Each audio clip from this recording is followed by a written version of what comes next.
Live, this is AM Agenda with Kieran Gilbert. Good morning and welcome to the program. The National Security Committee of Cabinet will today sign off on the government's changes to the Citizenship Act that will see terrorists automatically stripped of their citizenship if they're found to be fighting with or supporting a terrorist group. The Prime Minister didn't get into the detail this morning, but gave a general feel as to what the government's focus will be in this final sitting week before the winter break. Obviously, we've had legal advice from a number of sources, and we're confident that this legislation can minimise constitutional risk. But the main point, and this is the point I want to stress, our message to people who leave Australia to fight for terrorist armies in the Middle East is that we don't want you back. And if you're a dual national, we won't let you back, because the first duty of government is to keep our country safe, and the last thing any of us want to see is terrorists loose on our streets. Coming up on the program, Liberal frontbencher Simon Birmingham and Labor frontbencher Michelle Rowland. First, though, I'm joined by the chairman of the Parliamentary Joint Committee on Intelligence and Security, Dan Tehan. Dan Tehan, thanks for your time. Pleasure. The Prime Minister saying he's confident, he's had legal advice that this will stack up constitutionally, I guess, by broadening Section 35 of the Act that basically uses a law that's already in place and thereby safeguarding it. That's right. This will be modernising our treason laws. Now, obviously, I haven't seen the legislation yet. It'll come before the party room tomorrow. But all along, the government's been saying that we need to modernise our treason laws. It obviously dealt with those people who took up arms with another state. But obviously now, given what we're dealing with now, heightened terrorism and Australians going over and fighting in Syria and Iraq for Daesh, we need to modernise our terrorism laws. This is the 1948 Section 35 of the Citizenship Act. It's been around for decades, but has it ever been used in terms of fighters for foreign armies? So there has been one person has been tried. They weren't convicted. That person was a journalist by the name of Cousins.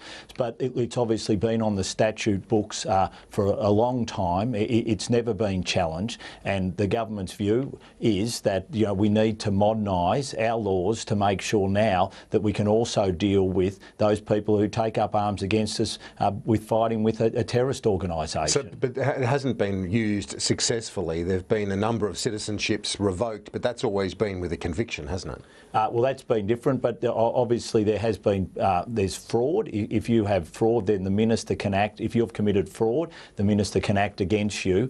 So there are various ways the minister has been able to use powers previously, but the government has been through a very clear process here, has took legal advice on its options, and will now introduce legislation which will mean that we can act against these people who take up arms. But it sounds like you talk about the minister acting, but it sounds like the government is going to use black letter law, essentially, as we've been discussing, change the act that's already there, thereby avoiding any constitutionally grey area of in terms of the separation of powers. If it's an automatic revoking of citizenship, the minister doesn't have to intervene. Well, I haven't seen the legislation, but there's definitely the idea that the minister has to take the decision once he's presented with the evidence. That's how it works if you take up arms for a foreign state. So it would seem logical that if you follow the same processes and just say,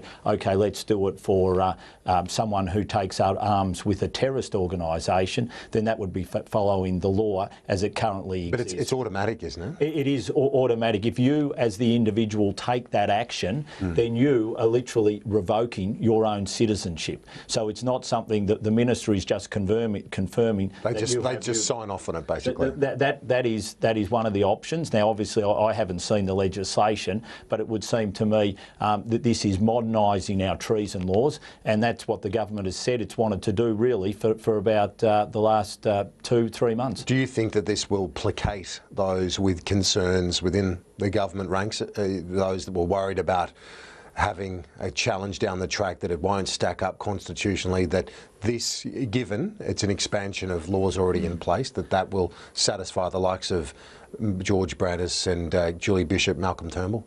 Well, look, the government's been through a process here, and it's wanted to make sure all along. I think every member of the government wants to make sure that these laws won't will withstand a challenge in the High Court. So I think everyone's been on a unity ticket there. I think when it comes to law, sometimes you get a few discussions and debates on what's the best way to do that. But I think the government, through proper processes, has now come to a point where we're confident we've got the law right, and we will now introduce it, and it will do the job that we want it to do. You deal with Labor a lot in terms of your role as chairman of the powerful committee, the Joint Intelligence and Security Committee. There's a lot of intelligence provided to you, and as I say, there's a lot of bipartisanship on that committee.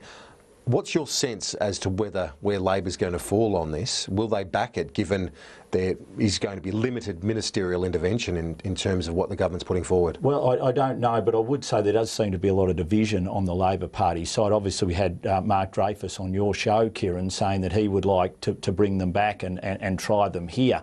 Now, Jason Clare was on another show yesterday saying, no, that's not the position of the Labor Party. Bill Shorten, we still haven't heard from. We haven't heard whether he backs Dreyfus, that these people should be brought back here, or whether he backs Jason Clare. And I think it's probably time that Bill Shorten showed a bit of leadership on this and either pulled Mark Dreyfus into line or came out and said that he supported it. Because I guess the key point here is that under this change to Section 35, that they would not need to be brought back to be convicted. It would be, as you point out, an automatic revoking as soon as they take up arms for a terrorist group. That's right. If that's the way the government goes, that's exactly right. So where does Mark Dreyfus and Bill Shorten stand on this now? Is Shorten backing Dreyfus, or is he going to pull Dreyfus into line and tell Dreyfus that you're going to have to go out and admit you got it wrong on your show, and that we don't want to bring them back here to be tried? So I think now the question and all the attention turns to Labor and to whether Mark Dreyfus was right or whether he was wrong or whether he didn't know what he was talking about, and what Bill Shorten actually thinks of his Shadow Attorney General. What about this effort to try and have Mark Dreyfus removed from your committee? He's been there since January. He feels that he's making a contribution as a QC, respected lawyer, and you're trying to kick him off this committee. Why is that? Well, we're not trying to kick him off. What we're trying to do is get him... You don't want him on it? No, but get him and the Leader of the Opposition to honour their word. That they gave their word that Mark Dreyfus would come on for the data retention bill and for our examination of that, and then they said he would go off. Now, at the end of that, they just said, no, he's not going off. There was no consultation with the Prime Minister on this. They just said, no, we changed our mind. Now, Bill Shorten can't behave like a union boss when he's Leader of the Opposition. He's actually got to understand there are parliamentary processes here. There's parliamentary etiquette that he should follow. And so the Prime Minister has rightly said to him, no. But what's the big deal? He's the Shadow Attorney General. Why not have him there? He's probably Labor's best legal mind. Well, we let him on for the data retention bill. We said, yes, OK, but they said no, that he would leave. And this is national security. If we're going to work in a bipartisan manner, when they say something, we want to be able to know that we can believe it. And this goes to the whether the Leader of the Opposition and the Shadow Attorney can say something, mean it, and honour their word. Dan Tehan, thanks for your time. Kieran.